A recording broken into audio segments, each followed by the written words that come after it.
যে ধরো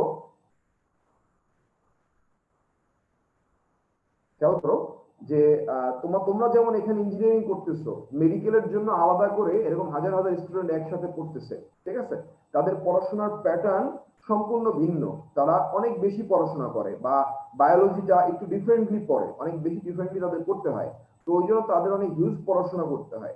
তো আমরা যেটা করি, এটা তোমাদের ভার্সিটির জন্য 100% কাভার হয়, ভার্সিটির জন্য 100% কাভার হয়ে থাকে, কিন্তু মেডিকেলের জন্য না, এটা পুরোপুরি কভার করতে পারে না মেডিকেল, ঠিক আছে? আর এখানে যেহেতু অনেক নতুন স্টুডেন্ট আছে, এরা অনেকেই মেডিকেল সম্পর্কে জিজ্ঞাসা করতেছে। আমি একটা কথা বলে নিই, আগের দিন যারা ক্লাস করছো তাদের বলছি, তো আজকে যারা নতুন আসছো তাদের জন্য কিছু কথা বলে নিই। তোমরা এখানে যারা আছো তারা মেডিকেল রিলেটেড কোনো কোশ্চেন করবা না, হ্যাঁ? আর অনেকের চিন্তা থাকে মেডিকেল এবং বুয়েট দুই জায়গায় দিব, এই ভুল করাই যাবে না, ঠিক আছে? আমি ইন জেনারেল তোমার মনে রাখবা যে বুয়েটের কোচিং এর সাথে বা ইঞ্জিনিয়ারিং সাথে তুমি ভার্সিটি করতে পারো, বা যারা মেডিকেল করে মেডিকেলের সাথে ভার্সিটি করতে পারে। বাট ভার্সিটি, সরি, মেডিকেলের সাথে বুয়েট বা বুয়েটের সাথে মেডিকেল, এটা একটা ভুল ডিসিশন। এখন বলতে পারো ভাইয়া অনেকে তো বুয়েটও চান্স পায়, মেডিকেলও চান্স পায়। দেখো, যারা বুয়েট এবং মেডিকেল দুই জায়গায় চান্স পায় এদের সংখ্যা খুবই কম, ধরো 50 জন হবে। এবং যারা পায় তারা জিজ্ঞাসা করে না যে ভাই কিভাবে পড়তে হবে, তারা জানে তারা দুই জায়গায় চান্স পাবে, তাদের বেসিকটা এতটা স্ট্রং। তো তোমার যদি কনফিউশন থাকে, তুমি পাইতে পারো নাও পাইতে পারো, এমন যদি হয়, সেই ক্ষেত্রে আমার পার্সোনাল সাজেশন হবে যে তুমি মেডিকেলের জন্য ট্রাই করবা না। এমনি পরীক্ষা দিতে যাও, সবাই দেয়, ইটস ওকে, দাও, কিন্তু মেইনলি তোমার টার্গেট থাকবে ইঞ্জিনিয়ারিং, সাথে থাকবে ভার্সিটি। কখনোই ইঞ্জিনিয়ার, হ্যাঁ একদিন বলছে যে এগ্রিকালচার ইউনিভার্সিটি কভার হবে কিনা, ঠিক আছে? অবশ্যই ইঞ্জিনিয়ারিং ভার্সিটি তোমার, এগ্রিকালচার ভার্সিটি তোমার কভার হবে, ঠিক আছে? এটা নিয়ে টেনশন করার কোনো দরকার নাই, ওকে? তানভীর, আমার কথা কি শোনা যাচ্ছে ক্লিয়ার? হ্যাঁ ভাই, ক্লিয়ারলি শুনতে পাচ্ছি ভাই, ক্লিয়ারলি শোনা যাচ্ছে। আচ্ছা আচ্ছা, ক্লিয়ার শোনা যাচ্ছে। শোনো, তোমরা যারা নতুন আছো তারা সবকিছুই জানো মোটামুটি, তারপরে একটু বলে দিই। তোমাদের ক্লাস নিবো আজকে আমি, ডাক্তার Sajib, Dhaka medical college, K67 batch, ঠিক আছে? আর তোমাদের কোশ্চেন অ্যান্সার যে অপশনটা আছে সেখানে থাকবে doctor Tanvir, Suhrawardy medical college, ঠিক আছে? তো যারা নতুন আছো তাদের জন্য একটু বলে দিই, এই যে চ্যাট অপশনটা তোমরা যেখানে এখন কথা বলতেছো, এই জায়গাটায় কোনো কোশ্চেন করবা না, মনে থাকবে, এখানে কোনো কোশ্চেন করবা না। এখানে আমি তোমাকে যখন কোশ্চেন করব, সেটা রেসপন্স তোমরা জানাবা এই চ্যাট বক্সে, মনে থাকবে। আমি যখন কোনো কোশ্চেন করব, সেটা রেসপন্স তুমি চ্যাট বক্সে জানাবা, ওকে? আর যদি টপিকস রিলেটেড কোনো কোশ্চেন থাকে, টপিকস রিলেটেড কোশ্চেনটা তোমরা করবা হলো যে কিউ অ্যান্ড এ তে। কোথায় করবা? কিউ অ্যান্ড এ তে, টপিকস রিলেটেড কোশ্চেন। কোনো admission test related question, PDF বা ভিডিও রিলেটেড কোনো কোশ্চেন, এই কোশ্চেনগুলা কখনোই তোমরা কোশ্চেন অ্যান্সার যে অপশনটা আছে এই জিনিসটা করবা না, ওকে? ঠিক আছে, আমরা তাহলে আজকে পড়াশোনা শুরু করে দিই, হ্যাঁ?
ভাই তোমরা একটু অপেক্ষা করো, ভাইয়া জয়েন দিবে এখনই, একটু নেট প্রবলেম হয়েছে, একটু অপেক্ষা করো, 1 মিনিট চলে আসবে ভাইয়া।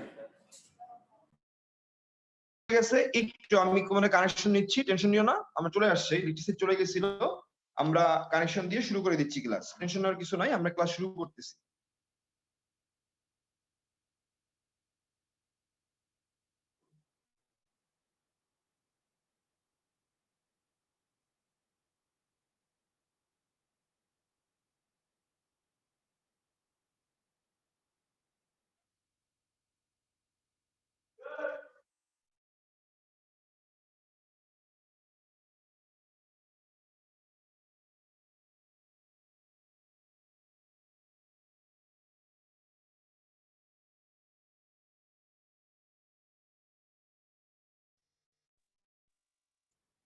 তানভীর? হ্যাঁ হ্যাঁ, তানভীর, তানভীর শোনা শুনতে যাচ্ছে? পাচ্ছে?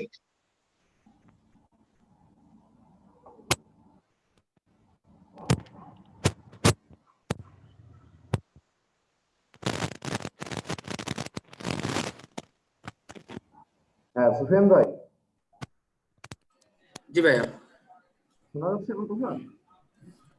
জি ভাইয়া, শুনতে পাচ্ছি। শেয়ার দেন স্ক্রিন শেয়ার দেন। আচ্ছা আচ্ছা, ঠিক আছে, ওকে।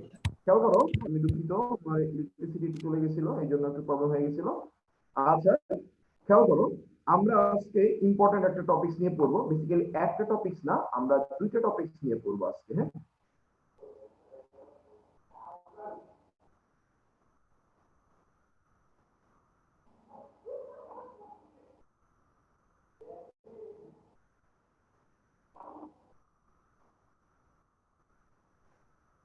খেয়াল করো, আমরা আজকে দুইটা টপিকস নিয়ে পড়াশোনা করব। অন্যতম গুরুত্বপূর্ণ টপিক আজকে শ্বসন এবং শ্বসন ক্রিয়া, আর একটি হলো বজ্র নিষ্কাশন। এই দুইটা নিয়ে আমরা আলোচনা করব। প্রথমে আসো শ্বসন এবং শ্বসন ক্রিয়া, এটা হলো আমাদের প্রথম টপিক, ঠিক আছে। আর বজ্র এবং বজ্র নিষ্কাশন, এটা হলো আমাদের সেকেন্ড টপিক। প্রথমে আসো, আমরা জানবো শ্বসন এবং শ্বসন প্রক্রিয়া বলতে আমরা কি বুঝি।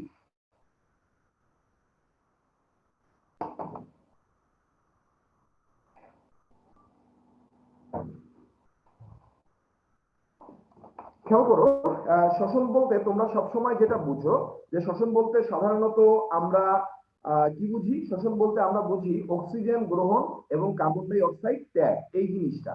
কিন্তু যদি আমরা একটু বৃহৎ পরিসরে চিন্তা করি, যদি আমরা বৃহৎ পরিসরে চিন্তা করি, তাহলে ব্যাপারটা এরকম না। বৃহৎ পরিসরে চিন্তা করলে ব্যাপারটা একটু অন্যরকম। আচ্ছা তানভীর, হ্যাঁ ভাই, সাউন্ড কি বেশি খারাপ হচ্ছে, এমন সমস্যা হচ্ছে নাকি? খারাপ বলতে এটা জি জি জি জি একটু আওয়াজ আসতেছে একটু। জি জি জি, আওয়াজ আওয়াজ আওয়াজ আসতেছে। আচ্ছা ঠিক হ্যাঁ আছে, হ্যাঁ, দাঁড়াও। এটা একটু একটু দেখেন তো আপনার ইয়েটা sound- আচ্ছা আচ্ছা, পাশে আমি হলো- একটু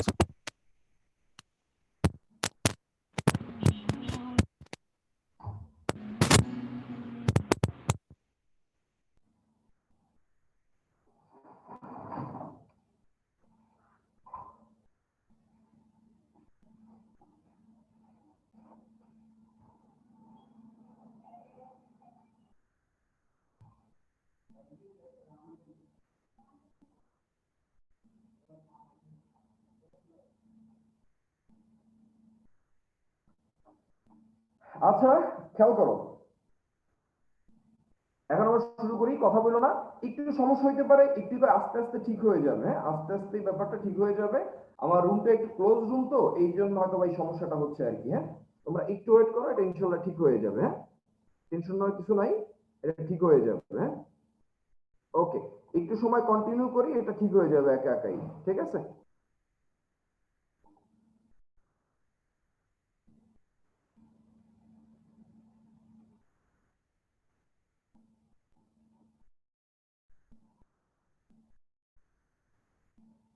ওকে।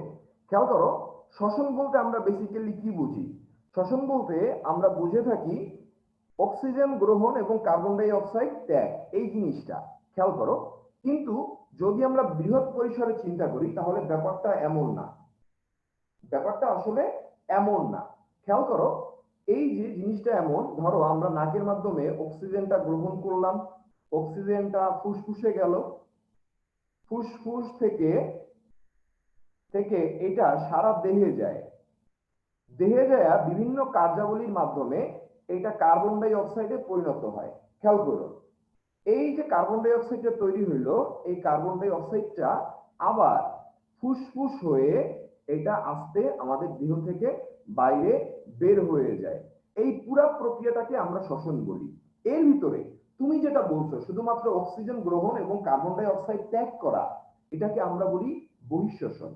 আর এই যে দেহের যে কোষগুলো আছে, এই কোষের ভিতরে অক্সিজেন যে কনভার্ট হয়ে যায় কার্বন ডাই অক্সাইডে, সেটাকে বলি আমরা অন্তঃশ্বসন। তাহলে বেসিক্যালি শ্বসনকে আমরা কয় ভাগে ভাগ করতে পারি? দুই ভাবে। একটা হলো অন্তঃশ্বসন, অন্তঃশ্বসন, আর একটা হলো বহিঃশ্বসন। আজকে আমরা আলোচনা করব বহিঃশ্বসন নিয়ে। আজকে আমাদের আলোচনার বিষয়বস্তু হলো বহিঃশ্বসন। এখন আসো, এই যে বহিঃশ্বসন নিয়ে আলোচনা করব, এর আগে আমাদের শ্বসন তন্ত্র যেটা, এইটা সম্পর্কে আমাদের একটু জানতে হবে। এই শ্বসন তন্ত্র সম্পর্কে আমাদের একটু জানতে হবে। শ্বসন তন্ত্র বলতে আমরা কি বুঝি বা শ্বসন তন্ত্র কোথা থেকে শুরু হয়? তোমরা ডান দিকের ছবিটার দিকে একটু খেয়াল করো। তোমরা ডান দিকের ছবিটার দিকে একটু খেয়াল করো, তাইলে তোমাদের জন্য এটা বুঝতে সুবিধা হবে। খেয়াল করো, এই ডান দিকে যে ছবিটা আছে, এই যে শ্বসন তন্ত্রটা শুরু হয় কোথা থেকে? এই যে এই জায়গাটা থেকে, আমি যেখানে গোল দিলাম সেখান থেকে। খেয়াল করো, এই যে যেখান থেকে আমি গোল দিলাম এখান থেকে শুরু হয়, এটাকে বলা হয় সম্মুখ নাসারন্ধ্র। কি বলা হয়? সম্মুখ নাসারন্ধ্র। এখান থেকে শুরু হয়। এই জিনিসটা আস্তে আস্তে ভিতরের দিকে যায় এই জায়গাটায়, এই জায়গাটায়।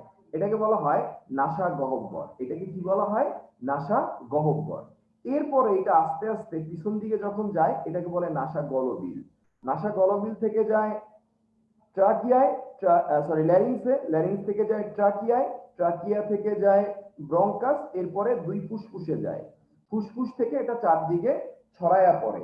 খেয়াল করো, এই যে জিনিসটা আমরা বললাম, সম্মুখ নাসারন্ধ্র থেকে শেষ পর্যন্ত পুরা প্রক্রিয়াটাকা, পুরা জিনিসটাই হলো আমাদের শ্বসন তন্ত্র। এই শ্বসন তন্ত্রকে আমরা বেসিক্যালি 3 ভাগে ভাগ করছি। কয় ভাগে? 3 ভাগে। দেখো, 1 2 3, এই 3 ভাগে ভাগ করা হয়েছে। এই যে প্রথম অঞ্চলটা, এটা হলো বায়ু গ্রহণ এবং ত্যাগ। অর্থাৎ এখানে আমরা যেগুলো নিয়ে আলোচনা করব, এদের কাজ শুধু বায়ু গ্রহণ আর ত্যাগ নিয়ে, অন্য কোনো কাজ এরা করবে না। শুধু ধরবে আর ছাড়বে, ধরবে আর ছাড়বে। এর ভিতরে কে কে পড়ে? দেখো, সম্মুখ নাসারন্ধ্রটা পড়ে। এই যে আমরা ছবিতে দেখাইলাম গোল করে, এটা সম্মুখ নাসারন্ধ্র। এরপরে মাঝখানে যে গোল দেওয়া, লালের ভিতরে গোল দেওয়া দেখছো, এটাকে বলা হয় ভেস্টিবিউল। আমি যদি তোমাদের বলি, আমি একটু ভিডিওটা অন করে দেখাই। দেখো, আমাদের নাকের দুই জায়গাটা চাপ দেওয়া যায় না, দুই সাইডে? এই যে দুইটা ফাঁকা আছে যেটা আমরা চাপ দিলাম, এই যে দুইটা জায়গা এটা চাপ দিলাম, এই ফাঁপা জায়গা, এটাকে বলা হয় সোজা কথায় ভেস্টিবিউল। তাহলে আমাদের ভেস্টিবিউল কয়টা থাকে? দুই সাইডে দুইটা। তাহলে আমাদের ভেস্টিবিউল কয়টা? দুইটা। খেয়াল করো, ভেস্টিবিউলের ভিতরে কি থাকে তোমরা জানো? বলো, ভেস্টিবিউলের ভিতরে কি থাকে? ভেস্টিবিউলের ভিতরে খেয়াল করো, ভেস্টিবিউলের ভিতরে থাকে হইলো রোম থাকে কিছু। কি থাকে? রোম, যেগুলাকে অলফ্যাক্টরি হেয়ার বলা হয়। এই লোমগুলাকে কি বলা হয়? এই লোমগুলাকে বলা হয় অলফ্যাক্টরি হেয়ার। অলফ্যাক্টরি কেন বলা হয়েছে? কারণ নাক যেহেতু, তাহলে কি ঘ্রাণের কাজ করবে। দ্যাটস ওয়াই ভেস্টিবিউলের ভিতরে যে রোম দেখা যায় সেগুলাকে আমরা অলফ্যাক্টরি হেয়ার বলি। এর পিছনের যে জায়গাটা, এটাকে বলি আমরা নাসা গহ্বর। ভেস্টিবিউল যেখানে শেষ হয় সেখানে নাসা গহ্বর শুরু হয়। এরপরে চলে যাও কোয়ানা। কোয়ানা জায়গাটা কোনটা? খেয়াল করো, কোয়ানা হলো, তুমি যদি হা করো, হা করে যদি তাকাও, পিছন দিকে তুমি দুইটা ছিদ্র দেখতে পারবা আয়নার ভিতরে। সাধারণত আমরা তাকাই না, আমরা সাধারণত তাকাই না, আমরা সাধারণত এটার দিকে তাকাই না। কিন্তু তুমি যদি তাকাও তাহলে দেখতে পাবা যে আমাদের একদম তালুর দিকে দুইটা ছিদ্র দেখা যায়, যেগুলাকে বলা হয় পশ্চাৎ নাসারন্ধ্র। যেগুলা বলা হয় কি? পশ্চাৎ নাসারন্ধ্র। এরপর চলে যাও নাসা গলবিল। এই নাসা গলবিল এমন একটা জায়গা, এটা খুবই গুরুত্বপূর্ণ একটা জায়গা। এখানে নাক এবং গলা এইটা মিলে, সাথে কানও মিলে। তোমাদের একটা কোশ্চেন করি, তোমরা চ্যাট বক্সে অ্যান্সার দাও তো। বলো তো, আমাদের নাক, কান এবং মুখ একটা জায়গায় মিলিত হয়, তোমরা জানো। এই যে ওই জায়গাটায় আমাদের যেই নাকটা, কানটা মিলিত হয়, কানটা আমাদের নাসা গলবিলের সাথে কোন নালিকা দ্বারা যুক্ত হয়? চ্যাট বক্সে একটু জানাও তো। ওকে, মুশফিকে অ্যান্সার দিয়ে ফেলছে অলরেডি, ওয়েস্ট এশিয়ান টিউব। ওকে, ফাইন। হ্যাঁ, মনে আছে। তোমরা যারা জানো না, খেয়াল করো, তোমরা যারা জানো না তারা একটু খেয়াল করো যে আমাদের নাক, মুখ এবং কান এটা এক জায়গায় মিলিত হয়। এটা তুমি কিভাবে জানবা? তুমি নাক এবং মুখ বন্ধ করে শ্বাস ছাড়া ট্রাই করো, তাহলে দেখবা কানটা ফুলে উঠতেছে বা কানটা অনেক ঝিঝি চলে আসে। অর্থাৎ তোমার যে শ্বাস বায়ু যেটা আছে সেটা তোমার কানের ভিতরে ঢুকে যায়। যাই হোক, নাসা গলবিলটা ইম্পর্টেন্ট, কারণ এখানে নাক এবং গলবিল মিলিত হয়। এটা আমরা সামনে ভিডিও দিয়ে আমরা দেখবো, ঠিক আছে? এরপর চলে যাও ষড়যন্ত্র। স্বরযন্ত্র, বেসিক্যালি এটা কাজ কি আমাদের শব্দ উৎপাদন। স্বরযন্ত্রের কাজ কি শব্দ উৎপাদন, ঠিক আছে? তাহলে স্বরযন্ত্রের কাজ কি আমাদের শব্দ উৎপাদন করা, এটা একটু মাথায় রাখবা, এখান থেকে আর কিছু মাথায় রাখার দরকার নাই। ওকে, এবার চলে যাও বায়ু পরিবহন করা। বায়ু পরিবহন মানে এই যে বায়ুটা আমরা নিলাম শ্বাসের মাধ্যমে, এটা আমাদের ফুসফুস পর্যন্ত পৌঁছাইতে হবে না?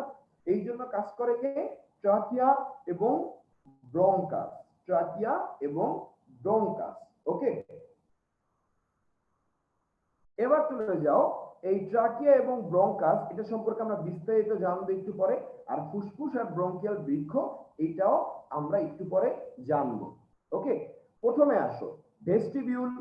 আমি একটু আগে বলে আসলাম ভেস্টিবিউলের লোম থাকে, ভেস্টিবিউলের লোম থাকে, এই লোমটাকে আমরা কি বলি? অলফ্যাক্টরি। অলফ্যাক্টরি হেয়ার কি বলি আমরা? অলফ্যাক্টরি হেয়ার বলি, মনে থাকবে। ওকে, আর নাসাগহ্বরে যে কোষগুলো থাকে এগুলাকে অলফ্যাক্টরি কোষ বলি, যার কারণে ও ঘ্রাণ নিতে পারে। পশ্চাৎ নাসারন্ধ্রকে কোয়ানা বলে থাকি। নাসাগলবিল মুখ গলবিলে উন্মুক্ত হয়, এটাও আমরা একটু আগে বলে আসছি, নতুন করে বলার কিছু নাই।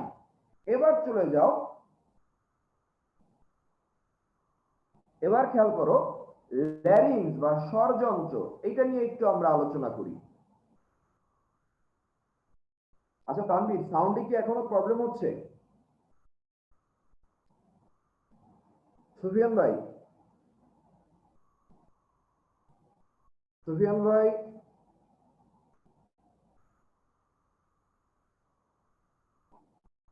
তানভীর, সুফিয়ান ভাই কেউ আছেন?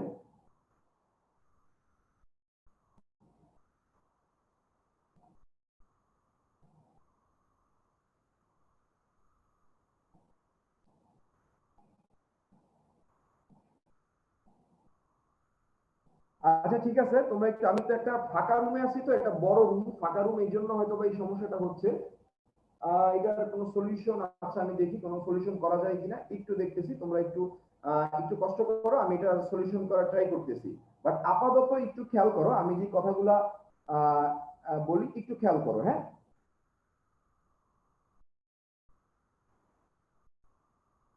আচ্ছা দাঁড়াও, মাইক্রোফোনেরও প্রবলেম হইতে পারে, দাঁড়া মাইক্রোফোনটা চেঞ্জ করে দেখি সমস্যার কোনো সলিউশন হয় কিনা।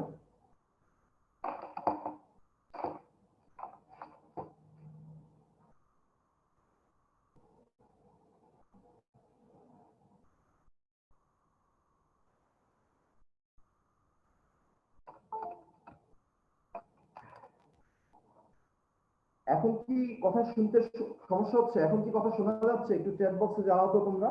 এখন কি কথা ক্লিয়ার আসতেছে? দেখো তো। বেটার, আচ্ছা ঠিক আছে।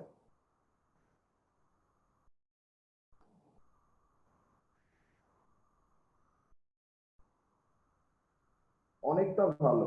আচ্ছা আচ্ছা দাঁড়াও, এখন আগের মতোই সাউন্ড মনে হচ্ছে অনেকের কাছে।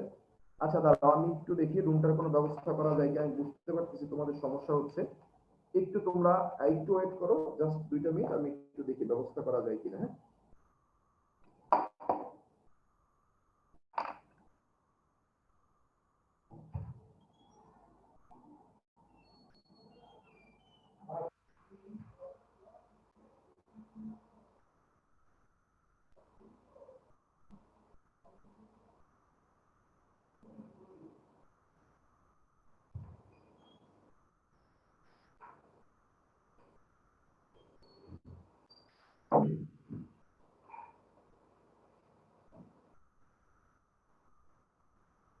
আচ্ছা এখন দেখো তো, এখনো কি আগের মতোই হচ্ছে? না এখন কি আগের চেয়ে ভালো হয়েছে? দেখো তো, এখন কি আগের মতোই আছে না চেঞ্জ হয়েছে? চ্যাট বক্সে একটু জানাও।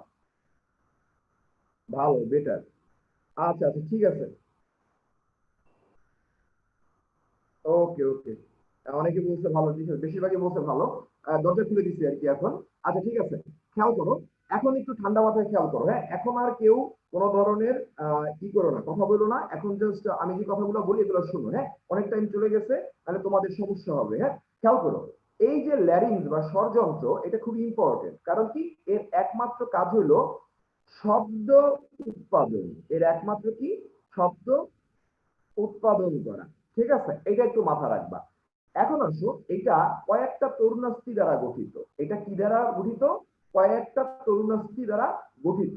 সবচেয়ে বড় তরুণাস্থি হলো থাইরয়েড তরুণাস্থি। খেয়াল করো, সবচেয়ে আহ, এই বড় তরুণাস্থি হলো থাইরয়েড তরুণাস্থি। দেখো এখানে খেয়াল করো, এই যে এখানে যে তরুণাস্থিটা দেখা যায়, এটাকে বলা হয় থাইরয়েড তরুণাস্থি। এটাকে কি বলা হয়? থাইরয়েড তরুণাস্থি। এই যে আমরা এখান থেকে দেখো, এই যে এই তরুণাস্থিটা থাইরয়েড তরুণাস্থি থাকে। এখানে যে উঁচু জায়গাটা দেখতে পাচ্ছ না, এই উঁচু জায়গাটাকে কি বলা হয় জানো? Adams apple. অ্যাডামস আপেল কি বলা হয়? Adams apple. অ্যাডামস আপেলের কাহিনী তোমরা অনেকেই জানো, তারপরও একটু বলে দিই যে কি জানো, আদম আলাইহিস সালাম যখন বেহেশতে ছিল, তখন এখানে যখন একটা আপেল ফল খাওয়া সমস্যা অনুচিত ছিল আর কি, খাওয়া উচিত ছিল না, সেই ফলটা সে খায় ফেলছিল। খায় ফেলার পরে যখন বুঝতে পারছে যে ভুল জিনিস খায় ফেলছে, তখন এখানে চাপ দিয়ে ধরে। এর জন্য ছেলেদের এই জায়গাটা উঁচু থাকে। অ্যাডামস আপেল শুধুমাত্র ছেলেদের থাকে। ঠিক আছে, ছেলেদের থাকে, মেয়েদের থাকে না। কারণ কি?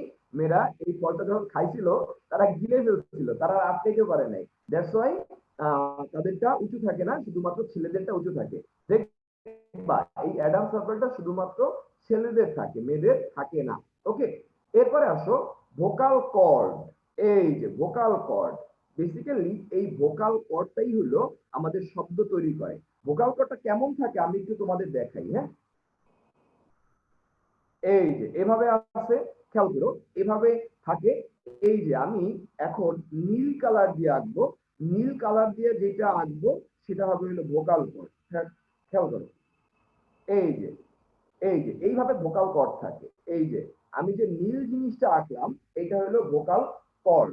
ওকে, এখন আর কেউ সাউন্ড নিয়ে কোনো কথা বলবা না। হ্যাঁ, এখন আর সাউন্ড নিয়ে কোনো কথা বলবা না, কোনো কথা প্রযোজ্য না। তোমরা যে কথাগুলো বলতেছো, এটা সাউন্ড উন্নতি করার আর কোনো সিস্টেম নাই। সো দ্যাটস ওয়াই চ্যাট বক্সের সাউন্ড নিয়ে আর কোনো কথা কেউ বলবা না। ওকে, খেয়াল করো, এখানে যে জিনিসটা হইলো, এই যে ভোকাল কর্ড যেটা আছে, ভোকাল কর্ড যেটা আছে এটাকে বলা হয় ভোকাল কর্ড।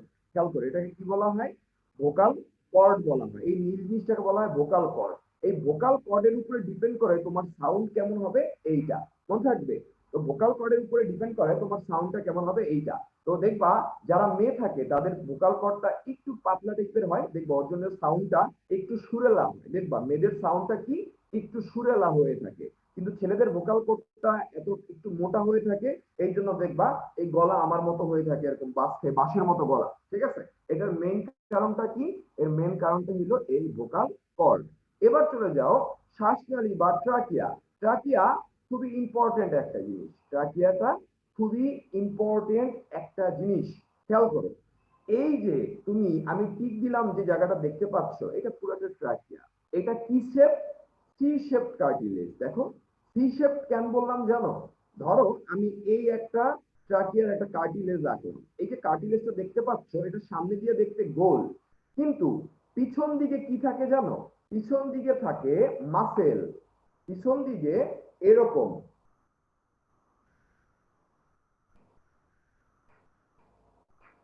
এই যে পিছন দিকে এরকম মাসেল থাকে। এই দেখো, এই লাল, এটা কি? এটা হলো পেশি।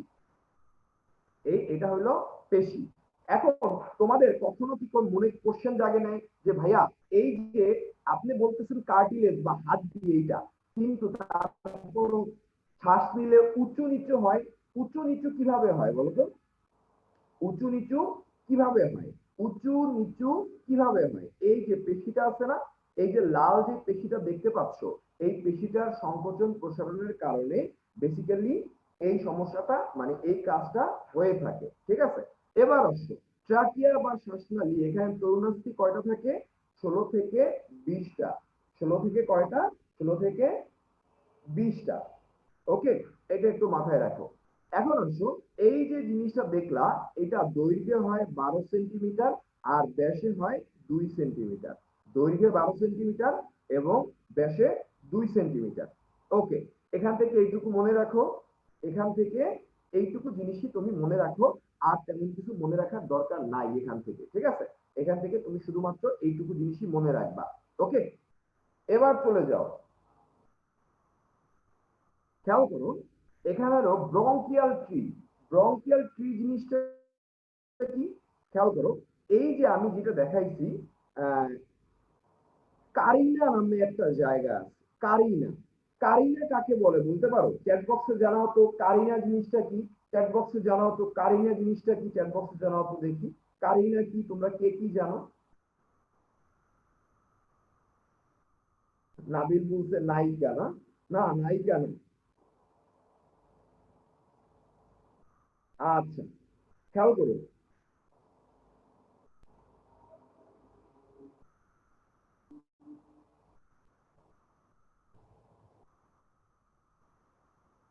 আচ্ছা খেয়াল করো যেটা বলতেছিলাম, কারিনা হইলো ট্রাকিয়াটা যেখানে সাবডিভাইডেড হয়, ট্রাকিয়াটা যেখানে সাবডিভাইডেড হয় সেই জায়গাটাকে আমরা কারিনা বলি। ট্রাকিয়াটা যেখানে সাবডিভাইডেড হয় বা ভাঙে সেটাকে আমরা,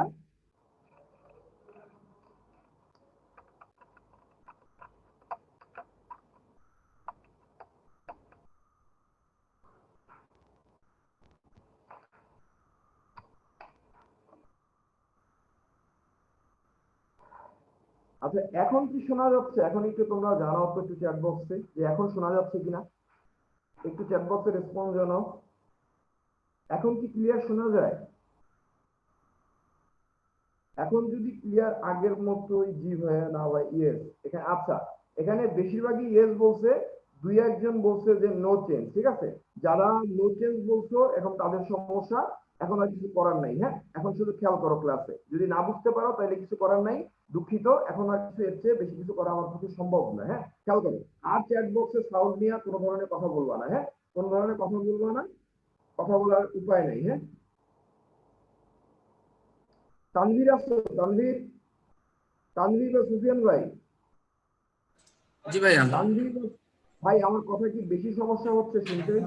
সাউন্ডটা একটু দূরে থেকে আসতেছে মনে হয় ভাইয়া, মনে হচ্ছে যে অনেক দূর থেকে কথাটা আসতেছে। হচ্ছে আমার একটু কখন তো পাগল বানাই ফেলতেছে আমার।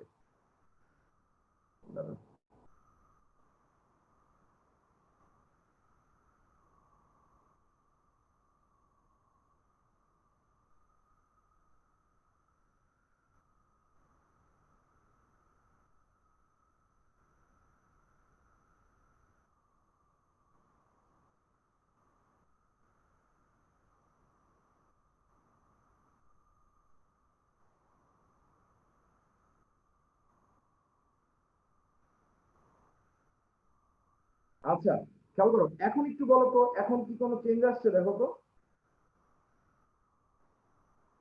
সুফিয়ান ভাই একটু রেসপন্স জানান তো ভাই ওদের। জি ভাইয়া, একটু চেঞ্জ আসছে। হ্যাঁ এখন কি আগের চেয়ে ভালো শোনা জি যাচ্ছে? জি জি, একটু ভালো আসছে ভাইয়া। ও আচ্ছা ঠিক আছে, ওকে ঠিক আছে, দেখো এখন ওকে কন্টিনিউ ভাইয়া, করো। চালান। এখন যদি প্রবলেম হয় আসলে আমার আর কিছু করার নাই, এরকম করতে থাকলে তোমাদের ক্লাস আর হবে না, শেষ করা যাবে না। হ্যাঁ আমরা শুরু করি, আর কোনো কথা বলবো না আমরা। ভাই এখন ঠিক আছে, কন্টিনিউ করেন আপনি। ও, ঠিক হ্যাঁ হ্যাঁ আছে। সেটাই, খেয়াল করুন এখন যেটা বলছি এখন আর কোনো কথাই বলবো না, এখানে খেয়াল করো আমরা কারিনার কথা বলছিলাম। কারিনা জিনিসটা কি খেয়াল করো, কারিনা হইলো তোমার যে ট্রাকিয়া যেটা আছে, ট্রাকিয়াটা যেখানে দুই ভাগে বিভক্ত হয় সেই জায়গাটাকে আমরা বলি কারিনা, মন থাকবে। বা ওখানে একটা কার্টিলেজ আছে দেখতে পাচ্ছ, যেটা ডিভাইডেড হয় সেখানে, সেটাকে আমরা কারিনা বলে থাকি। এটা একটু মাথায় রাখবা, ঠিক আছে? ওকে, এখান থেকে এইটুকুই জানো, আর তেমন কিছু জানতে হবে না। এরপর চলে যাও, ট্রাকিয়াটা দুই ভাগে যখন বিভক্ত হয়, ট্রাকিয়াটা যখন দুই ভাগে বিভক্ত হয়, এই যে দেখো ট্রাকিয়া যখন দুই ভাগে বিভক্ত হয় এইভাবে, আমি পাশে একটা ছবি এঁকে দেখাচ্ছি, তখন সেটাকে বলা হয় ব্রঙ্কাই, সেটাকে বলা হয় ব্রঙ্কাই। খেয়াল করো সেটাকে কি বলা হয়? ব্রঙ্কাই। ট্রাকিয়া যখন দুই ভাগে বিভক্ত হয় তখন সেটাকে বলি আমরা ব্রঙ্কাই। ব্রঙ্কাই যখন আবার ডিভাইডেড হয় তখন সেটাকে বলি ব্রঙ্কিওল। কি বলি? ব্রঙ্কিওল। মনে রাখবা কোনো কিছুর শেষে যদি ওল থাকে, কোনো কিছুর শেষে যদি ওল থাকে এর মানে হলো ওইটা ছোট খণ্ড, মনে থাকবে। কোনো কিছুর শেষে যদি ওল থাকে এর মানে হলো ওইটা ছোট খণ্ড। যেমন দেখবা লোভ বড় খণ্ড, লোভি উল ওল মানে কি, ছোট খণ্ড, মনে থাকবে। তাহলে ব্রঙ্কাই যখন আবার ছোট হয়ে যায় তখন সেটাকে বলি আমরা ব্রঙ্কিওল। এরপরে ধরো এই একটা গোল একটা থলিকা আছে, এই থলিকাটাকে বলি আমরা অ্যালভিওলাই। কি বলি? অ্যালভিওলাই বা অ্যালভিওলার থলি। এই থলিতে আর একটা নালিকার মাধ্যমে আসবে বাতাসটা, যেই নালিকার মাধ্যমে বাতাসটা অ্যালভিওলাসে আসে তাকে বলি আমরা অ্যালভিওলার অ্যালভিওলার নালী। সেটাকে আমরা কি বলি? অ্যালভিওলার নালী, মনে থাকবে। তাহলে যেই নালিকার মাধ্যমে অ্যালভিওলাসে বাতাস প্রবেশ করে সেটাকে বলি অ্যালভিওলার নালী। আর এই থলি নালী সবগুলাকে একসাথে আমরা কি বলবো? অ্যালভিওলাস। কি বলবো আমরা? অ্যালভিওলাস। ঠিক আছে, তাহলে আমরা কি পাইলাম দেখো, আমরা পাইলাম যে ট্রাকিয়াটা যখন দুই ভাগে ভাগ হয়ে যায় তখন সেটাকে আমরা বলি ব্রঙ্কাই। ব্রঙ্কিয়ার ছোট ব্রাঞ্চকে আমরা কি বলি? ব্রঙ্কিওল। ব্রঙ্কিওল থেকে একটা নালী অ্যালভিওলার থলিতে গেল, সেটাকে আমরা কি বলি? অ্যালভিওলার নালী। অ্যালভিওলার নালী পরে অ্যালভিওলার থলি, অ্যালভিওলার থলি এবং নালী মিলা হয় অ্যালভিওলাস। এই যে ডান সাইডে যে তোমাদের 1 2 3 4 5 6 এইভাবে দেওয়া আছে, এই ট্রিটা একটু তোমাদের জানতে হবে। এই ট্রিটা একটু তোমাদের অবশ্যই অবশ্যই অবশ্যই জানতে হবে। ঠিক আছে, ওকে। এবার আসো ফুসফুস। খেয়াল করো, ফুসফুসের ভিতরে তোমাদের একটা কোশ্চেন চ্যাট বক্সে অ্যান্সার দাও তো। ডান এবং বাম ফুসফুসের ভিতরে কোনটা বড় কোনটা ছোট? চ্যাট বক্সে একটা অ্যান্সার দাও তো, যে ডান ডান এবং বাম ফুসফুস কোনটা বড় কোনটা ছোট? আচ্ছা, খেয়াল করো, ডান ফুসফুস তোমরা বলছো বড় নাকি? কেন? ডান ফুসফুসের 3টা লোব থাকে এই জন্য বললা? খেয়াল করো, আমি একটু বলি, মনে রাখবা কোনটাই বড় ছোট এভাবে বলা যায় না। মনে রাখবা ডানটা হইল খাটো এবং মোটা, খাটো প্লাস মোটা, আর বাম সাইডেরটা লম্বা প্লাস চিকন। বলতো এই ডান সাইডেরটা খাটো এবং মোটা, এটার কারণটা কি বলতো? খেয়াল করো, ডান সাইডেরটা খাটো এবং মোটা, বাম সাইডেরটা লম্বা এবং চিকন। কারণ কি জানো? এই যে দেখো লাংসের নিচে এখানে লিভার থাকে। তুমি জানো, একজন বলছে হার্ট, হার্ট পরে আগে লিভার। খেয়াল করো, এই যে লিভারের ডান লোব যেটা আছে এটা অনেক বড় না? এটা এরকম একটু উঁচু থাকে। এই লিভারটা ডান সাইডটা বড় হওয়ার কারণে লিভার কি করে জানো? ডান দিকে যত অর্গান আছে, ডান দিকে যত অর্গান আছে এগুলাকে লিভার চাপ দেয়। এই জন্য দেখবা ডান সাইডের ফুসফুসটা একটু উপরে হয়, আবার ডান সাইডে যে কিডনি সেটা একটু নিচে হয় এবং খাটো হয়। মনে থাকবে, ডান পাশের লিভারের লোবটা বড় হওয়ার কারণে ডান সাইডের ফুসফুসটা খাটো এবং মোটা হয়, আর ডান সাইডের কিডনিটা একটু নিচে এবং খাটো হয়। ওকে, আর বাম সাইডে এখানে হার্ট থাকে, হার্টের কারণে কি হয়? আস্তে করে বাম সাইডটা চিকন হয়ে যায়। ঠিক আছে, যদি লিভারের ব্যাপারটা বুঝে থাকো চ্যাট বক্সে একটু সি দিয়া জানাও, চ্যাট বক্সে একটু সি দিয়া জানাও যে হ্যাঁ বুঝছি। ওকে, খেয়াল করো। ওকে ফাইন, এখন আসো, এই যে তোমরা ফুসফুসটা দেখতে পাচ্ছ, এর বাইরে একটা কাভারিং থাকে। বাইরে যে কাভারিং থাকে এই কাভারিংকে কি বলা হয় জানো? প্লুরা। ফুসফুসের বাইরের কাভারিংকে কি বলা হয়? প্লুরা। কি বলা হয়? প্লুরা। খেয়াল করো, প্লুরার 2টা লেয়ার। কয়টা লেয়ার? প্লুরার 2টা লেয়ার। মনে রাখবা, ভিতরেরটা ভিসেরাল, ভতে ভিতরে ভতে ভিসেরা, মনে থাকবে, ভতে ভিতরে ভতে ভিসেরাল। তাইলে ভিতরের লেয়ারকে আমি কি বলবো? Visceral layer. তাইলে ভতে ভিতরে ভতে ভিসেরা, মনে রাখবা। ভিসেরাল লেয়ারটা ভিতরে আর বাইরের লেয়ারটা হইল প্যারাইটাল। Parietal layer. তাহলে বাইরের লেয়ারটাকে আমরা প্যারাইটাল লেয়ার বলবো, ভিতরের লেয়ারটাকে ভিসেরাল লেয়ার বলবো। এই যে ফাঁকা জায়গা দেখতে পাচ্ছ এখানে একটা ফ্লুইড থাকে, এই ফ্লুইডটার নাম হলো সেরাস ফ্লুইড। তোমরা একটা কাজ করো, অনেক সময় ভুল করে ফেলো। ভুলটা কি করো জানো? যে সেরাস ফ্লুইডকে সারফেক্টেন্ট বলে থাকো। নো নো, এই ভুল করা যাবে না। প্লুরার মাঝখানে কি থাকে? সেরাস ফ্লুইড, মনে থাকবে। প্লুরাল মাঝখানে থাকবে সেরাস ফ্লুইড। প্লুরাল মাঝখানে থাকবে সেরাস ফ্লুইড, সারফেক্টেন্ট আমরা সামনে পড়াবো। ওকে, এবার আসো, এই যে লোকগুলাকে 3 ভাগে ভাগ করা হয়েছে, দেখো এই যে নীলকালি দিয়ে 3 ভাগে ভাগ করে দিচ্ছে এইভাবে 1 2 3। আবার লেফটটাকে আমরা 2 ভাগে ভাগ করে দিচ্ছি 1 2। এই বড় বড় খণ্ডটাকে আমরা বলি কি, এই বড় বড় খণ্ডগুলাকে আমরা বলি লোব।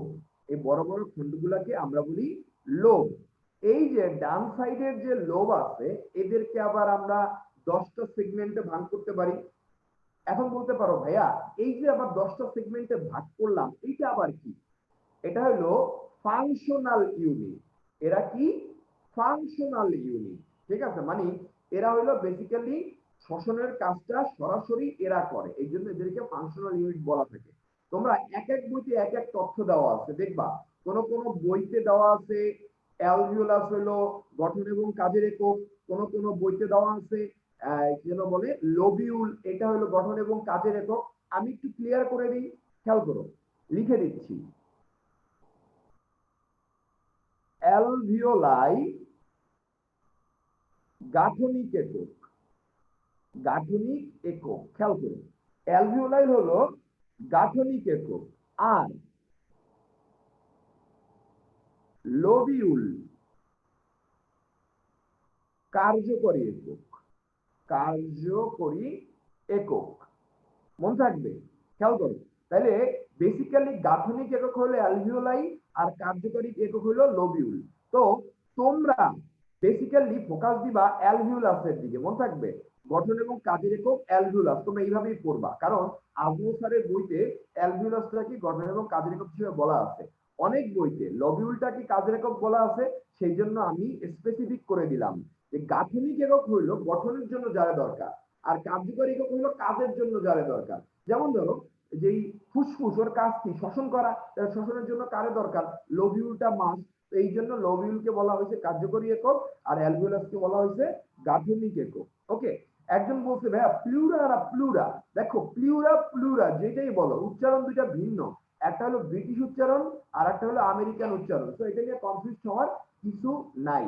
ওকে, আমরা ফুসফুস থেকে সামনে যাইতে পারি। এবার আসো অ্যালভিওলাস। অ্যালভিওলাস জিনিসটা কি?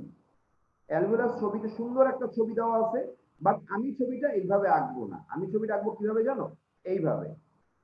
খেয়াল করো, এই যে এটা ধরো অ্যালভিওলাস একটা, এটা হলো ব্যাগ বা স্যাক। খেয়াল করো, এই যে ব্যাগ বা স্যাক আছে, এখানে একটা ঘটনা ঘটে, আমি একসাথে ঘটনা এখানে দেখাই দিব। হ্যাঁ, একসাথে এখানেই সব দেখাই দিব।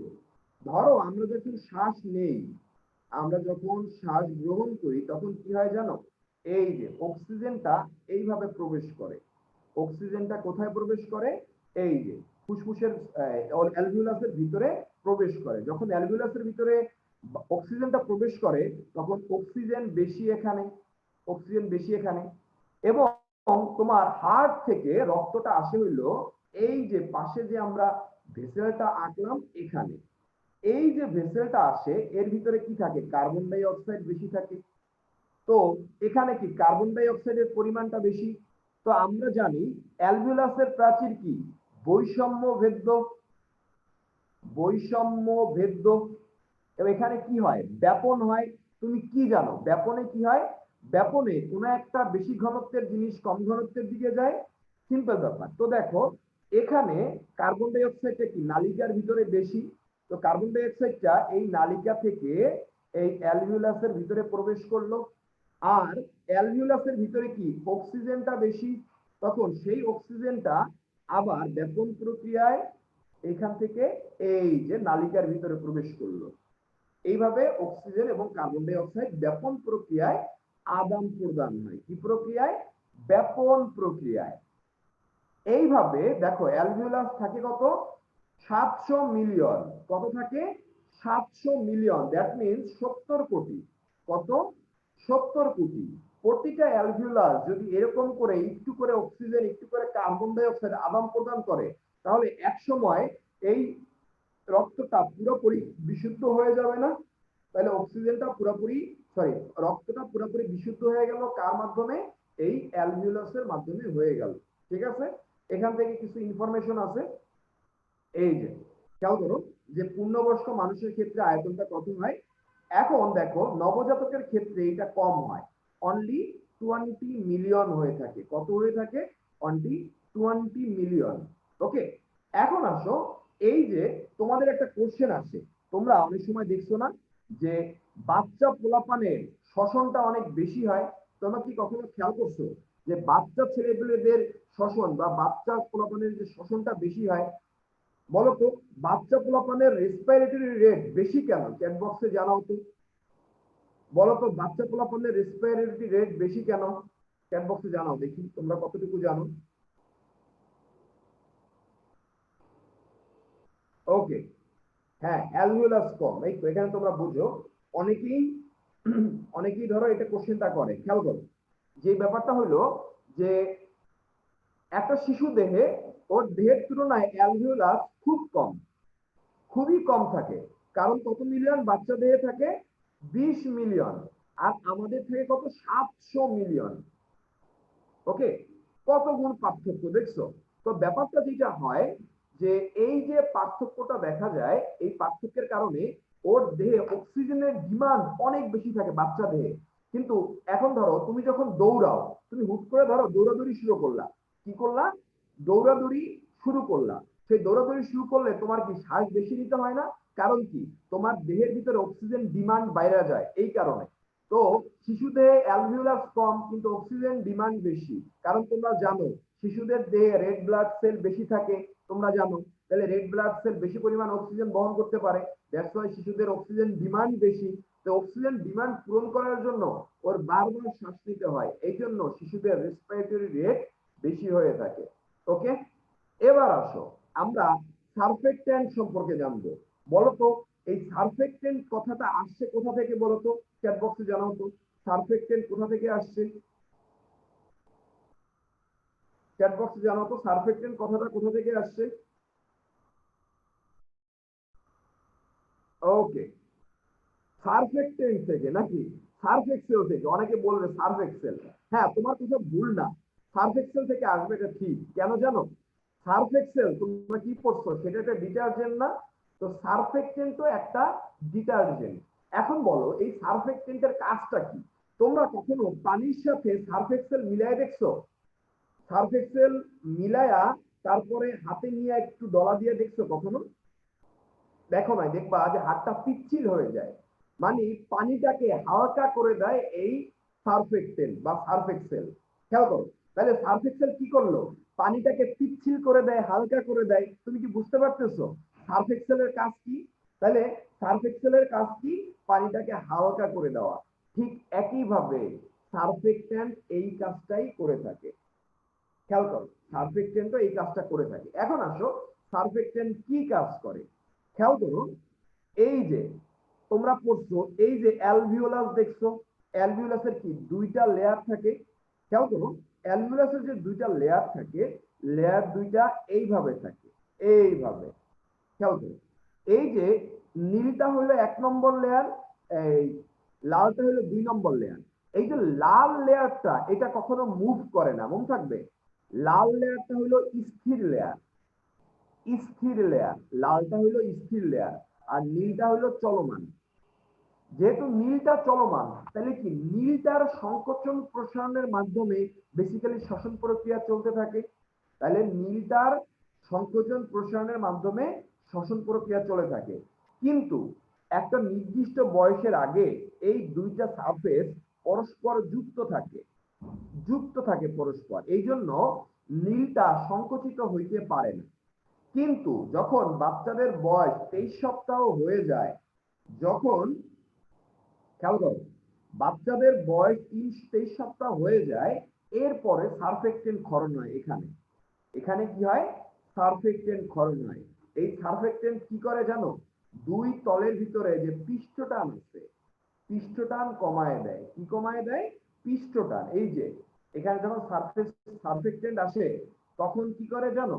সারফেক্টেন্টটা লাল এবং নীল এদের মাঝখানে যে আকর্ষণ বল এটা কমায় দেয়। তো কমায় দিলে কি হয়?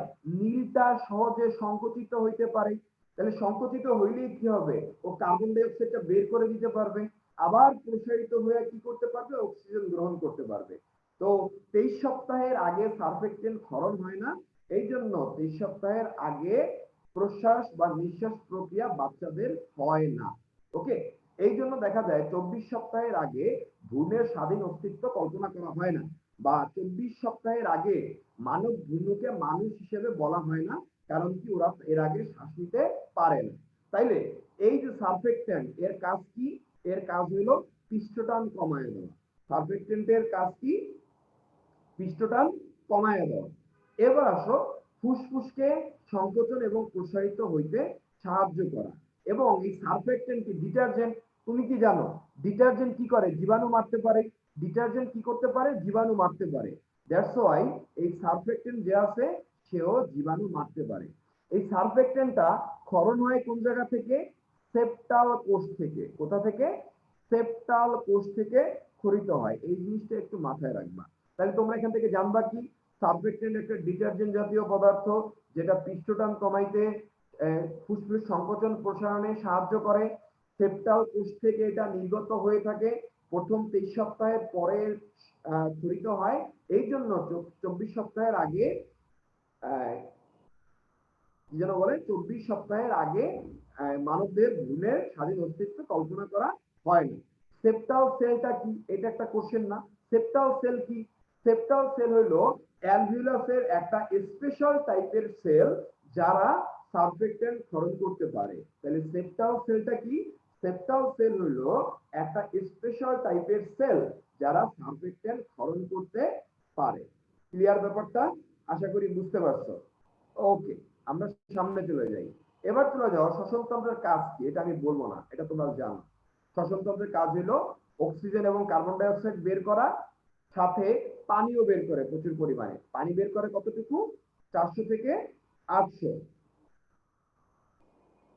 খেয়াল করো, নাকে সেপ্টাম থাকে, not septal cell. Okay, not septal cell, septum থাকে, নাকে থাকে সেপ্টাম, আর অ্যালভিউলাসে থাকে সেপ্টাল সেল। ঠিক আছে, তাহলে এখান থেকে মনে রাখবা অক্সিজেন এবং কার্বন ডাই অক্সাইড বের করে, সাথে পানিও বের করে। পিএইচটা নিয়ন্ত্রণ করে কিভাবে, খেয়াল করো, ঠান্ডা মাথায় খেয়াল করো। কার্বন ডাই অক্সাইড প্লাস পানি, এই দুইটা মিলা কার্বনিক অ্যাসিড তৈরি করে। এই কার্বনিক অ্যাসিড ভাঙা কি করে, H+HCO3- তৈরি করে। খেয়াল করো, এই যে যদি কার্বন ডাই অক্সাইড বেশি থাকে তাহলে কি পিএইচ এর পরিমাণটা কি হবে, পিএইচ এর পরিমাণটা কমে যাবে। তাইলে আমার কি কার্বন ডাই অক্সাইডটা বের করে দেওয়া বুদ্ধিমানের কাজ। এই জন্য কি কার্বন ডাই অক্সাইড বের করে দেওয়াটা আমাদের বুদ্ধিমানের কাজ। এই জন্য কার্বন ডাই অক্সাইড বের করে দেওয়ার মাধ্যমে আমরা পিএইচটাকে নিয়ন্ত্রণ করে থাকি। আর ল্যারিংসের মাধ্যমে কি শব্দ উৎপাদন করে থাকে। দ্যাটস ইট, এইটুকু জানলে তোমাদের জন্য যথেষ্ট। একদম সহজ একটা পোল কোশ্চেন দিছি, অ্যানসার দাও। এটা কোনোভাবে ভুল করা যাবে না। ওকে ওকে, অ্যাডামস আপেল কোথায় থাকে, অ্যানসার করো তো, অ্যাডামস আপেল কোথায় থাকে। এই সহজ জিনিস ভুল করে ফেলছো, দেখছো কি জঘন্য অ্যান্সার করছো তোমরা। ছি, এটা কোনো কথা। আচ্ছা, চ্যাট বক্সে জানাও তো অ্যাডামস আপেলটা কোন কোন হাড্ডি ইসের উপরে থাকে, মানে কোন কার্টিলেজের উপরে থাকে বলো তো, কোন কার্টিলেজের উপরে থাকে বলো তো, কোন কার্টিলেজ, থাইরয়েড কার্টিলেজের উপরে থাকে। কোন কার্টিলেজের উপরে থাকে, থাইরয়েড কার্টিলেজ। থাইরয়েড কার্টিলেজ কার অংশ বলো তো, স্বরযন্ত্রের অংশ। থাইরয়েড কার্টিলেজ কার অংশ, স্বরযন্ত্রের অংশ। আমি তো তোমাদের ভুল অ্যান্সার করলে অভিশাপ দেই, কিন্তু আজকে অভিশাপ দিব না, তোমাদের জন্য এইটা মনটা কি চায় বুঝতে পারছো, মন কি চায় এটা তো বুঝতেই পারতেছো। আর বললাম না মুখ দিয়া, পরে বলবা যে ভাইয়া খালি অভিশাপ দেয়। ঠিক আছে, এই জন্য এই ধরনের কোশ্চেন কোনোভাবে ভুল করা যাবে না। এই ধরনের কোশ্চেন কোনোভাবে ভুল করা যাবে না, যাবে না কোনোভাবে। এই ধরনের কোশ্চেন ভুল করলে বাচ্চা হবে না, মনে থাকবে। এই ধরনের কোশ্চেন যারা ভুল করে এরা সিঙ্গেল থাকবে আজীবন, এই ভুল করাই যাবে না কোনোভাবে। ঠিক আছে, পরে যে কোশ্চেন করব ওইটা যাতে কোনোভাবেই ভুল না হয়, কোনোভাবেই যাতে ভুল না হয়, ঠান্ডা মাথায় খেয়াল করবা। এখন কিছু বললাম না কেন জানো, কারণ আমার সাউন্ডে প্রবলেম ছিল, এই জন্য আমি কিছু বললাম না। হ্যাঁ, এই জন্য মাফ করে দিলাম এবারের মতো। এখন খেয়াল করো, লিখিত পরীক্ষায় কি দরকার, অলফ্যাক্টরি কোষ এর কাজটা কি আমি বলে ফেলছি না? ঘ্রাণ নেওয়া। অলফ্যাক্টরি কোষের কাজ কি?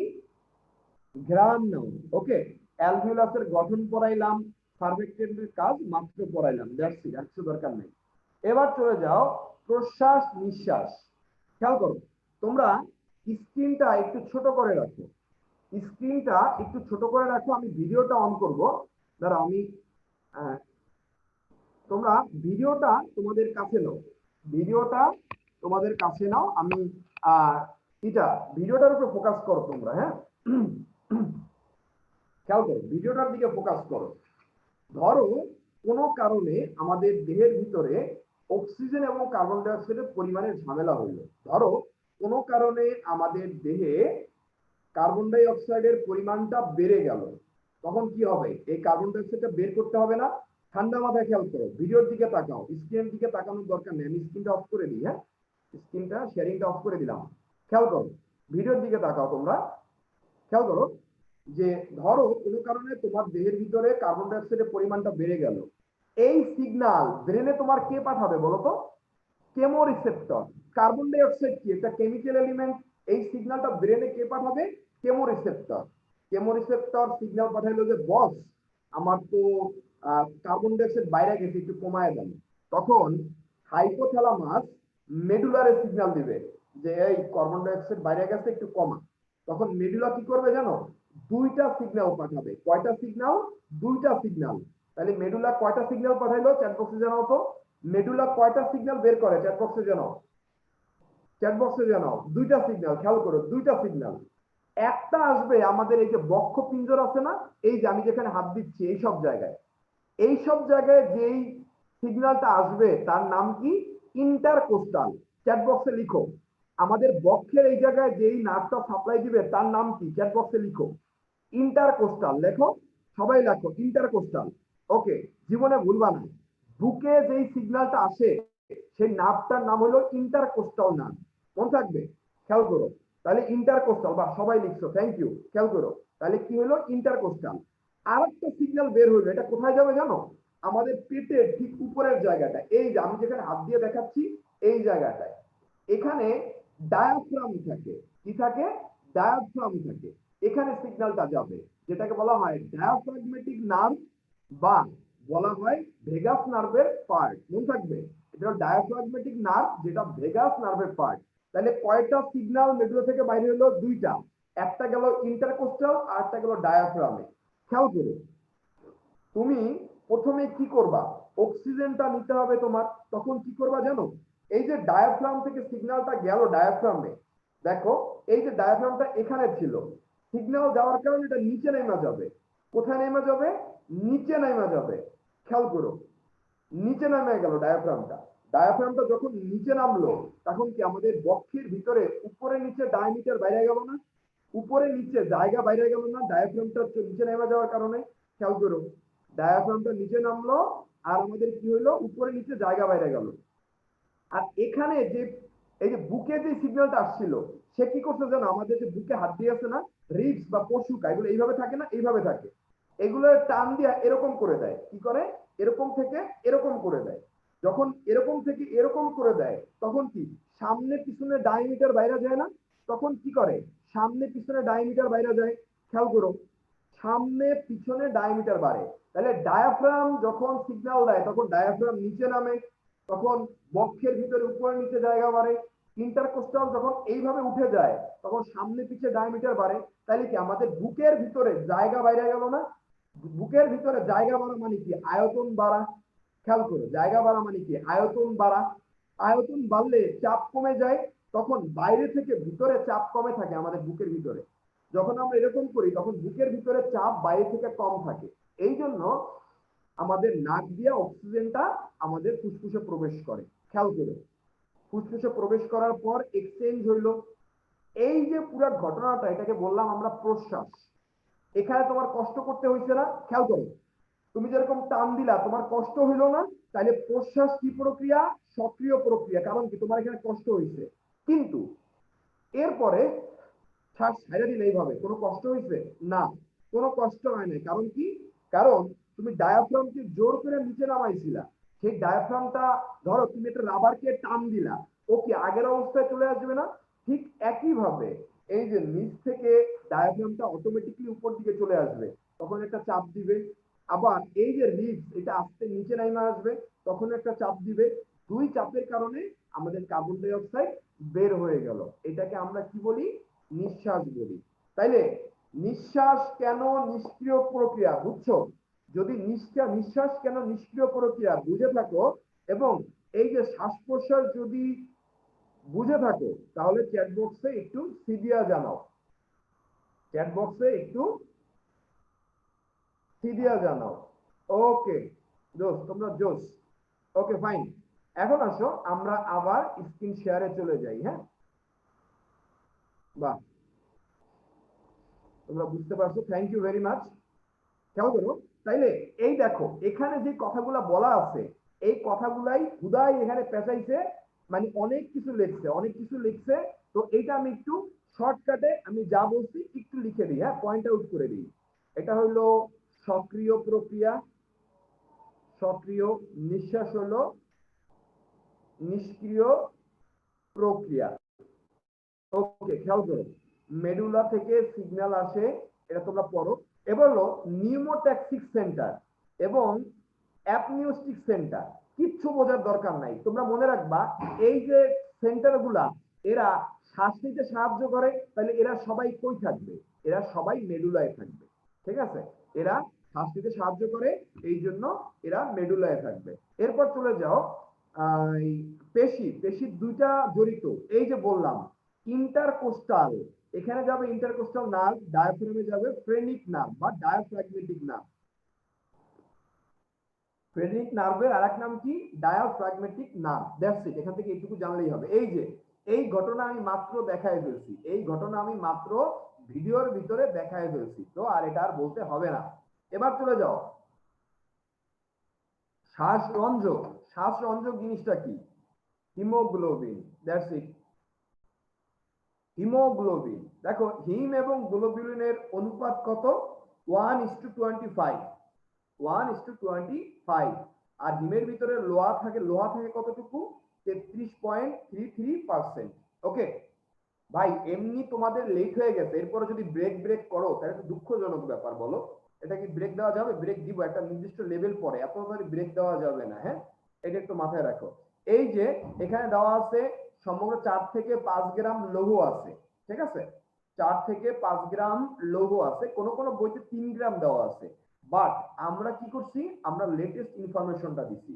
পাশের ছবিটার দিকে তাকাও, এইটা একটা হিমোগ্লোবিনের ছবি, অর্থাৎ একটা হিমোগ্লোবিন 4টা অক্সিজেনকে যুক্ত করতে পারে। কয়টা অক্সিজেনকে? 4টা অক্সিজেনকে যুক্ত করতে পারে। এখানে শ্বাসসংযোগ গুলার নাম একটু দেখে নিবা তোমরা। এবার আসো গ্যাসের পরিবহন। প্রথমে আছে অক্সিজেন পরিবহন। খেয়াল করো, গ্যাসের পরিবহনকে দুই ভাগে ভাগ করা যায়, ভৌত এবং রাসায়নিক পরিবহন। আমি তোমাদের একটু ভৌত এবং রাসায়নিকটা ব্যাখ্যা করে বলি। হ্যাঁ, ভৌত এবং রাসায়নিক একটু ব্যাখ্যা করে বলি তোমাদের। খেয়াল করো, তুমি 1 গ্লাস পানি নিলা, পানির ভিতরে তুমি চিনি দিলা, পানির ভিতরে তুমি চিনি দিলা, চিনিটা পানির সাথে মিশা গেল, তখন কি এটা মিষ্টি লাগে না? কিন্তু চিনি এবং পানি কি আসলেই মিশছে? না, এরা পাশাপাশি আছে। তাইলে চিনি প্লাস পানি এইটা ভৌত দ্রাবক, মন থাকবে। অর্থাৎ যেখানে রাসায়নিক বিক্রিয়া হয় না, পাশাপাশি থাকে, তাদেরকে আমরা বলি ভৌত দ্রাবক। আর যদি এমন হয় যে পানি আছে, সাথে তুমি সালফিউরিক অ্যাসিড দিলা, তাইলে কি এরা একটা রাসায়নিক বিক্রিয়া দিবে? তাহলে এটা হবে রাসায়নিক জৈব রূপে। তাইলে সোজা বাংলায় যদি আমি বলি, অক্সিজেন যদি পানির ভিতরে ভাইসা ভাইসা যায়, তাহলে সেটাকে আমরা বলবো ভৌত দ্রাবক রূপে। আর অক্সিজেন যদি যৌগ গঠনের মাধ্যমে যায়, তাহলে সেটাকে আমরা বলবো রাসায়নিক পরিবর্তন। অক্সিজেন যৌগ গঠন করে কিভাবে? অক্সিজেন প্লাস হিমোগ্লোবিন, তখন অক্সি হিমোগ্লোবিন গঠন করে, অক্সি হিমোগ্লোবিন গঠন করে। এবার আসো ভৌত দ্রাবক রূপে দেখা যায়, তোমরা অনেকে কনফিউজড হয়ে যাও যে ভাই এই যে 100 ml এর ভিতরে দেখাইছে 0.2 ml, তাহলে 2% কেমনে হয়? খেয়াল করো, আমরা যে 2% বলছি এটার সাথে এই 100 ml এর কোনো সম্পর্ক নাই। আমরা 2% বলতে বুঝাইছি যত অক্সিজেন নিছি তার 2% গেছে হইলো পানির ভিতরে, কিন্তু 100 ml এ কতটুকু গেছে এর সাথে এর কোনো সম্পর্ক নাই। তো দ্যাটস ওয়াই কনফিউজড হবা না। ওকে, এখান থেকে এইটুকুই জানো। এরপর চলে যাও হিমোগ্লোবিনের সাথে যুক্ত হয়ে অক্সিহিমোগ্লোবিন, আমরা বললাম এটা সহজ, এটা বলার কিছু নাই। এবার আসো কার্বন ডাই অক্সাইডের পরিবহন। কার্বন ডাই অক্সাইডে ভৌত দ্রাবক রূপে বাহিত হয় 5%। কত পার্সেন্ট? 5%। এখন দেখো এখানে লেখা আছে কার্বোমিনো যৌগ হিসেবে 27%। কত? 27%। আর বাইকার্বনেট রূপে কতটুকু? 65%। দেখো তো যোগ করলে কত হয়? যোগ করলে কত হয় দেখো তো? যোগ করলে হয় হইলো কত? 97% হয় না? আচ্ছা, এইটা নিয়ে কনফিউজড হওয়ার কিছু নাই, এটা নিয়ে তোমরা কনফিউজড হইও না। এটা হলো এস্টিমেটেড বলা হয়েছে, এস্টিমেটেড। যে ধরো এই যে 5% বলছে, 5% অ্যাবসলিউট না, এই 5টা কম হইতে পারে। আবার কার্বোমিনো এটা 27 থেকে 30 হইতে পারে। আবার বাইকার্বনেট এটা 65 থেকে 70 হইতে পারে। রেঞ্জ থাকে, রেঞ্জটা ভিন্ন হইতে পারে, এই জন্য যোগফলটা অনেক সময় আলাদা হইতে পারে। এই জন্য কনফিউজড হওয়ার কিছু নাই। অনেকে এটার জন্য কনফিউজড হয়ে যাও, এই কনফিউজটা কখনোই হবে না। ওকে, এবার আসো কার্বন ডাই অক্সাইড পানির ভিতরে ভাইসা ভাইসা গেল, সেটাকে আমরা বলবো কি? ভৌত দ্রাবক রূপে। ওকে, কিন্তু দেখা যায় কি জানো, এই যে ধরো পানি এবং কার্বন ডাই অক্সাইড এরা যে বিক্রিয়া করে তখন কার্বনিক অ্যাসিড তৈরি করে। এইটা কি একটা দুর্বল অ্যাসিড? তোমরা জানো কার্বনিক অ্যাসিড কি অ্যাসিড? দুর্বল অ্যাসিড। এই দুর্বল অ্যাসিডটা যখন ভাঙে তখন কি তৈরি করে? H প্লাস HCO3 খেয়াল করো, এই যে বাইকার্বনেট তৈরি করলো, এই বাইকার্বনেট দেখো, এই যে বাইকার্বনেটটাকে আমরা সাইডে নিয়ে আসি। এই ধরো আমরা একটা রক্ত নালিকা আঁকলাম, এই খেয়াল করো, এই যে বাইকার্বনেটটা দেখতে পাচ্ছ না, এর কিছু একটা অংশ এই যে রেড ব্লাড সেলের ভিতরে ঢুকে যায়, আর কিছু অংশ রক্তের ভিতরেই থাইকা যায়। কিছু অংশ কোথায় থাইকা যায়? কিছু অংশ রক্তের ভিতরেই থাইকা যায়। খেয়াল করো, এই বাইকার্বনেটের কিছু অংশ রক্তের ভিতরে। খেয়াল করো, যেই বাইকার্বনেটটা এই যে লোহিত রক্তকণিকার ভিতরে প্রবেশ করে সে পটাশিয়ামের সাথে যুক্ত হয়। কার সাথে? পটাশিয়ামের সাথে। আর যেই বাইকার্বনেটটা রক্ত রসে থাকে সে সোডিয়ামের সাথে যুক্ত হয়। এই জন্য দেখা যায় লোহিত রক্তকণিকায় পটাশিয়াম বাইকার্বনেট রূপে বাহিত হয় এবং প্লাজমার ভিতরে সোডিয়াম বাইকার্বনেট রূপে বাহিত হয়। আমি কি বুঝাইতে পারছি? তাহলে তোমরা আশা করি বুঝতে পারছো যে লোহিত রক্তকণিকার ভিতরে পটাশিয়াম বেশি থাকে, এই জন্য লোহিত রক্তকণিকার ভিতরে পটাশিয়াম বাইকার্বনেট তৈরি হয়। রক্তের ভিতরে সোডিয়াম বেশি থাকে, এই জন্য সোডিয়াম বাইকার্বনেট তৈরি হয়। এরপরে আসো কার্বোমিনো যৌগ। কার্বোমিনো যৌগটা কি? খেয়াল করো, তুমি পড়ছো হওয়ার কথা ছিল কি? কার্বোমিনো গ্লোবিউলিন হওয়ার কথা ছিল না? কথা কি ছিল? কার্বোমিনো গ্লোবিউলিন হওয়ার কথা ছিল, কিন্তু কার্বো হিমোগ্লোবিন হওয়ার কথা ছিল। কি হওয়ার কথা ছিল? কার্বো হিমোগ্লোবিন। কিন্তু কার্বন ডাই অক্সাইডের সাথে সরাসরি হিমোগ্লোবিন যুক্ত হয় না। এই জন্য কি করতে হয় জানো?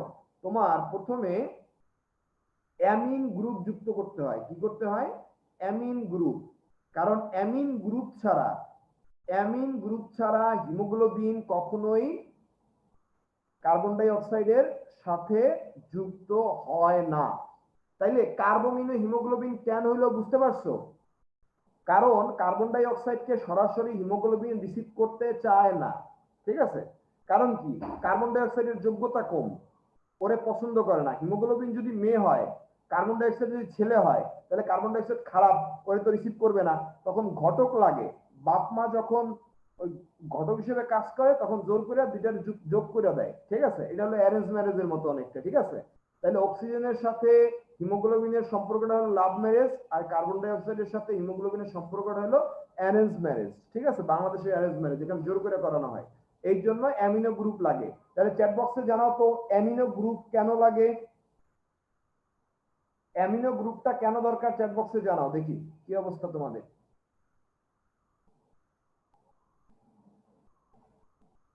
ঘটক হিসেবে কাজে লাগে না, আচ্ছা ঠিক আছে, ওকে, এটা মাথায় রাখবা যে কার্বন ডাই অক্সাইডের সাথে কখনো হিমোগ্লোবিন যুক্ত হইতে চায় না, এই জন্য আমাদের কি লাগে, এই জন্য আমাদের দরকার হয় হইলো যে কিসের, এই জন্য বলা হয় অ্যামিনো গ্রুপের। এবার আসো ক্লোরাইড শিফটিং। ক্লোরাইড শিফটিং এটা দুইটা বিক্রিয়া দেখানো যায়, এখানে যে বিক্রিয়া এটাও দেখানো যায়, আবার আমি আর একটা দেখাই, খেয়াল করো।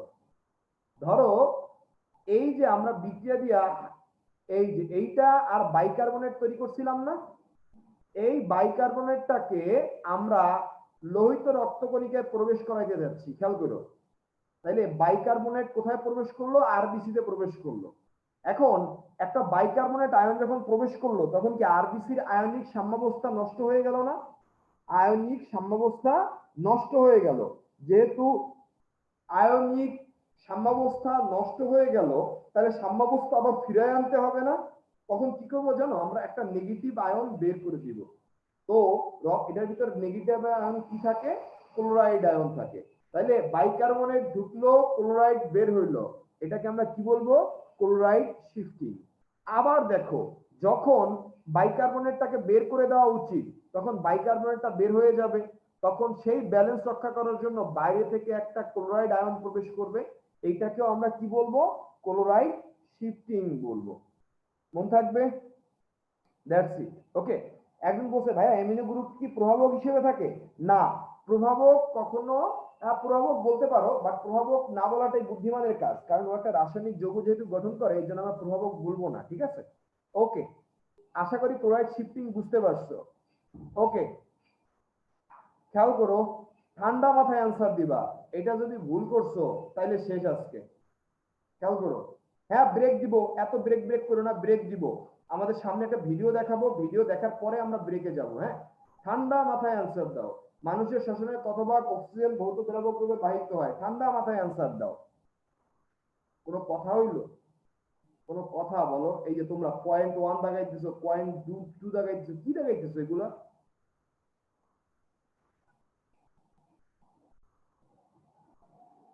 যাচ্ছে তাই অবস্থা, ছি ছি ছি, তোমাদের এত বাজে অবস্থা কেন বলো তো, আমি মাত্র তোমাদের বুঝাই দিলাম তারপরও তোমরা উল্টা পাল্টা দাগাইতেছো, কোনো কথা। খেয়াল করো, আমি এন্ড করে দিলাম, খেয়াল করো, এটা আমি রিলঞ্চ দিব, আবার পিছনে যাও, খেয়াল করো, আমি আবার দেখাই দিচ্ছি, পিছনে যাও, এই যে খেয়াল করো কি বলছি, কত পার্সেন্ট দেখো তো, এই যে লেখা আছে 2%, লেখা আছে শতকরা মানে কি 2% না, তোমরা ইঞ্জিনিয়ারিং স্টুডেন্ট, যদি শতকরা মানে ভুল করো তাহলে কেমনে হবে।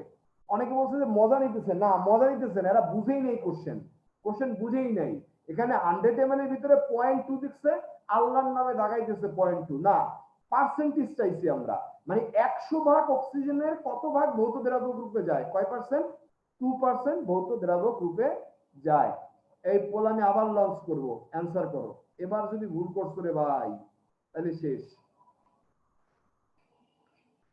এই এবার দেখাও, এবারও ভুল দেখাইছে, এই কয় পিস, 5 পিস 6 পিস, দাঁড়াও তোমাদের বানাইতেছি আজকে। এই একজন বলছে এটা তো সবাই পারবে, না এটা সবাই পারবে না ভাইয়া, দেখো এই যে তাড়াতাড়ি তাড়াতাড়ি তাড়াতাড়ি শেষ করো, আমরা একটা ভিডিও দেখে আমরা ব্রেকে যাবো, হ্যাঁ। এই যে দেখো বলে দেওয়ার পরেও 96% অ্যান্সার করছো, যারা ভুল করছো তাদের জন্য এইটা, বুঝতে পারছো, কিছু বললাম না, কিছু বললাম না, খালি ছবি দেখাইলাম, ঠিক আছে, এর পরে এবার বানাবো, ওকে। আমরা সামনে চলে যাই, এবার চলে যাও শ্বাসনালীর সমস্যা এবং লক্ষণীয়। খেয়াল করো, শ্বাসনালীর সমস্যা, লক্ষণ এবং করণীয়। খেয়াল করো, শ্বাসনালীকে আমরা দুই ভাগে ভাগ করতে পারি, upper respiratory tract, lower respiratory tract. এখন উপরের ঊর্ধ্ব শ্বাসনালী বলতে আমরা কি বুঝি, মনে রাখবা গলা পর্যন্ত যা আছে সব ঊর্ধ্ব, গলার নিচে যা আছে সব নিম্ন। আমি একটু ঊর্ধ্ব বলে দিই, গলা পর্যন্ত, গলা পর্যন্ত। নিম্ন মানে হইলো গলার নিচে, গলার নিচে, এইভাবে মনে রাখবা, ঠিক আছে? তাহলে নাক, কান, গলা, সাইনাস, এখানে যা হবে এগুলা কি সব হইলো আপার রেসপিরেটরি ট্র্যাক্ট, ঊর্ধ্ব শ্বাসনালীর পার্থক্য। এবার চলে যাও, আর গলার নিচে যা থাকবে এগুলো হলো ফুসফুস, শ্বাসনালী, এখানে যা হবে এরা হইলো নিচেরটা। খেয়াল করো, এইটার কথা বলতেছো? আচ্ছা ঠিক আছে, ওকে। খেয়াল করো, এই যে ঊর্ধ্ব শ্বাসনালীর সংক্রমণ যেটা আছে, উপরে কি হয় দেখো, নাক, কান, গলা, এই সব জায়গায় কি হয় খেয়াল করো, সাইনোসাইটিস হয়। সাইনোসাইটিস মানে কি? সাইনাসে ইনফেকশন। সাইনোসাইটিস মানে হলো সাইনাসে ইনফেকশন। খেয়াল করো, সাইনোসাইটিস মানে হলো সাইনাসে ইনফেকশন। মন থাকবে? সাইনাস কই থাকে আমাদের জানো? আমাদের সাইনাস কয়টা থাকে? সাইনাস থাকে আমাদের 4 জোড়া। মন থাকবে? সাইনাসের ভিতরে যখন পানি জমে সেটাকে আমরা সাইনোসাইটিস বলি। হ্যাঁ, সাইনোসাইটিসের ব্যথা খুবই ঝামেলা, ঠিক আছে? এটা সম্পর্কে আমরা সামনে জানবো। অটাইটিস মিডিয়া মানে কি? মিডল এয়ারে, মিডল এয়ারে ইনফেকশন, মিডল এয়ারে ইনফেকশন, এটাকে আমরা কি বলি? মিডল এয়ারে ইনফেকশন বলি। ওকে, এখন আসো প্যারানেজাল সাইনাস। এই দেখো লেখা আছে, এটা কোনো দরকার নেই, কোনো কিছু জানবা কি জানো? কোন সাইনাসটা বড়, কোন সাইনাসটা ছোট? খেয়াল করো, ম্যাক্সিলারি সাইনাস এইটা সবচেয়ে বড়, ম্যাক্সিলারি সাইনাস এইটা সবচেয়ে বড় বড়